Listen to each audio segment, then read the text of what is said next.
What'd you think of Valerian? Oh, hello. Valerian. Okay, well, I think that there's a lot of hype around this movie.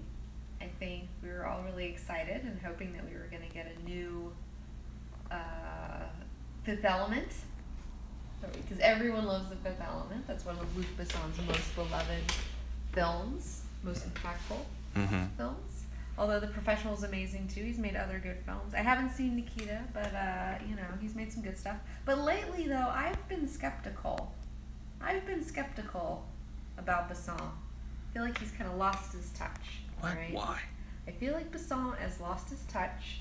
I haven't seen him make anything that's really, blown my socks off in a long time. And he also recently, a few years ago, got sued by John Carpenter for ripping off Escape from New York and had to pay John Carpenter a bunch of money. So, my love for Luke, I love his older films. I love some of his films. They're so amazing and you can't take that away. But maybe he's lost it. He's a little older, I mean, it can happen. It can happen. Maybe he was working with someone. I don't know the whole story. Maybe he was working with someone who was helping him, and that creative partner left, and now his stuff isn't as good because that person was there. Okay. That aside, let's just say there are questions about Luc Besson. There's questions about Luc Besson. But judgments aside, look at this movie like it's its own piece of art. What did you think? Well, when I saw the trailer, I was like, I don't think this is it. I mean, I hope, you hope for the best, but I expected the worst. And so, and the main thing that I was like really curious about was the two lead actors. You have Cara Delevingne and Dane DeHaan, playing Valerian and Lorelei. This is based off a comic that I have not read. It's a French science fiction comic from the 70s, I believe. And I was like, these two? I don't know about these two because I recently saw Cara in Suicide Squad, and that was not the one. And not to say that maybe she can't act in something, like, I think that she could be a fine actress in certain things if it's like the right director, the right role, and she's not carrying, like, she's not the main. She's not ready to be a main of it. That's not where she's at. But, she has a really crazy cartoon face and 40 million followers on Instagram. Well, anyway, how was she in this movie? Flat, and it was a little embarrassing. I was Soulless embarrassed. Model? Would you say soulless model? Well, I would just say it was embarrassing for everyone. It was embarrassing for everyone. And especially after Suicide Squad, like your next movie to come out is this. It's like, ooh, that doesn't look good. And then Dane DeHaan, I really liked him in Chronicle. He was the kid who gets beat up on and he gets powers and then he goes nuts and like, yeah, that role he was so good in because like he fits that role. I feel like he was really cast well. In this, he's cast like he's some fucking super hot, cool dude that saves the world, and like that's just not this guy. And then on top of that, like his acting was very flat. Both of these characters didn't have any chemistry. I didn't care about their relationship. I'm supposed to care about their relationship. Like, oh, you don't really love me, and he's like, oh, I'm gonna marry you. And then she's like, no, you're not. And then they just do that for the whole movie. I don't know. It was not the deal. And yeah. And then on top of that, there was just like so much going on, and there's a lot of really cool visuals. There's some really cool stuff in it. That's what's so frustrating about this film is because there is some really cool stuff in it, but like the film overall, it just doesn't work. What were the things you liked? I really liked the first scene, and that was the best scene in the whole movie. The first scene where you see the space station through the ages as it grows, and like as Earth comes together, and you have like different countries coming aboard the space station, and they're adding to it, and then eventually aliens come and they start adding to it, and then it's like all these aliens, and then it gets so big that they have to push it out into space, and it turns into like the New York of space. Like, it's such a great idea, right? Like, that's such a great concept. But I didn't really feel like they did anything that cool with that concept. Like, you could have done something way cooler. And in fact, I would have rather stayed on that in the City of a Thousand Planets the whole time rather than like big market thing that they did, which was like, I felt really unnecessary. I have to jump in here. That was like one of the coolest for opening scenes I've ever seen, and I wish you could pull that out and put it in a different movie. So good. That's like the scene you need in like a Star Trek movie to like unify the world between current times and theirs.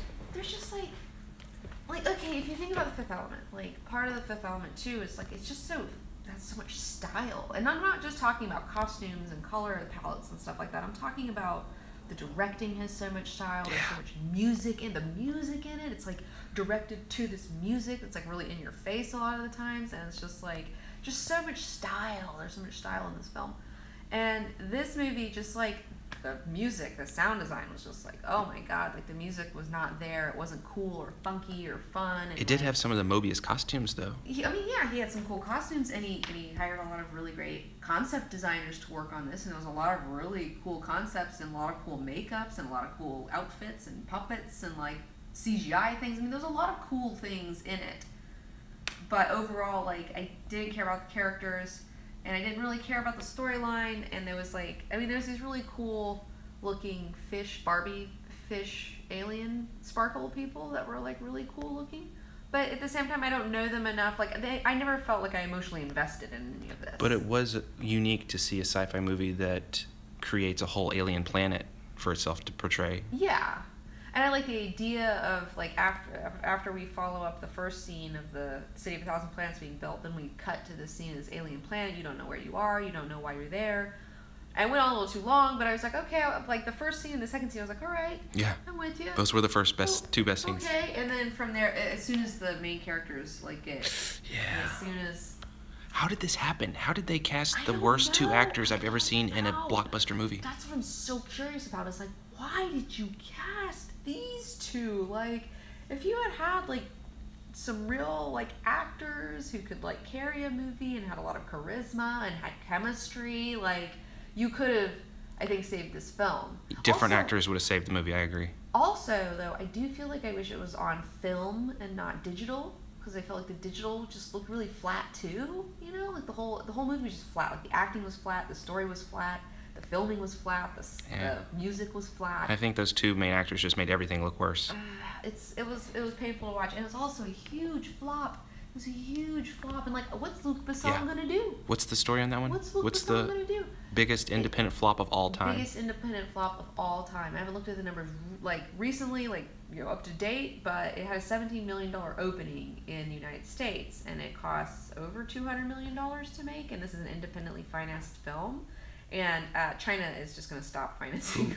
Wait, who put up the money? A lot of different people. There was a China investor, there was a Europe investor, there was American investors. Eurocorp or something? Eurocorp. I mean, there's a whole, STX, there's a whole bunch of people.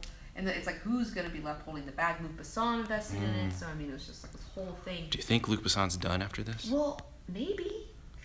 I think this might be a nail in his coffin. He's definitely not making blockbuster sci-fis. After getting sued for his last sci-fi movie, and then this comes out as a huge flop, like, I don't see him doing sci-fi ever again, at least. Like, he could do maybe put together a smaller film in a few years once this dies down, but, like... Yeah. It doesn't look good for him. It's like that movie, Fifth Element, was lightning in a bottle, and you can't recapture that magic, and he didn't.